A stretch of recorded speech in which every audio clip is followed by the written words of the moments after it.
So hey guys, তোমরা সবাই কেমন আছো? আজকে চলে এসেছি তোমাদের সাথে একটা মিনি ব্লগ শেয়ার করতে। আজকে কিন্তু যাচ্ছি আমরা অনেক বিশেষ একটা কাজ করতে। কি কাজ আমার বড়ের কাছ থেকেই শুনে নাও। তো গাইস আমরা যাচ্ছি এখন একটা ধুমা চালা কিনতে, আমাদের জন্য না, আমার বাবার জন্য। ঠিক আছে, বাবাই গাড়িটা চালাচ্ছে। তো গাইস এখন চলে এসেছি আমরা কিন্তু একটা সেকেন্ড হ্যান্ড শোরুমে। আর গাইস, বাবার জন্য কিন্তু ধুমবা চলে হয় না, বাবার জন্য কিন্তু সেই আগেকার মতনই বাইক হয়। আর এই দেখো চলে এসেছি আমরা টিভিএস শোরুমে। দেখো কারণ টিভিএস শোরুমে বেশি মাইলেজ দেয়। ঠিক আছে, মাইলেজ এলা গাড়ি কিনতে চলে এসেছিলাম।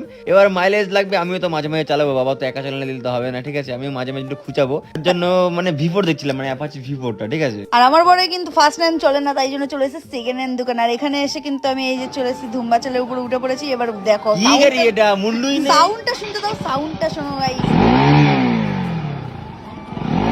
শুনলা আওয়াজটা কেমন লাগলো একটু বলো। এই গাড়ি আমার ছিল, কেমন লাগবে? ভালোই লাগবে। এনএসটা একদম হেভি গাড়ি, এনজয় গাড়ি। তারপর আজকে চলে আসলাম আমরা খাবার খেতে। ঠিক আর আছে, গাইস এই দেখো আমি একা একা আইসক্রিম খাচ্ছিলাম বলে এই দুটো লোভ লাগছে। হ্যাঁ হ্যাঁ, লোভ না তো অন্য কিছু।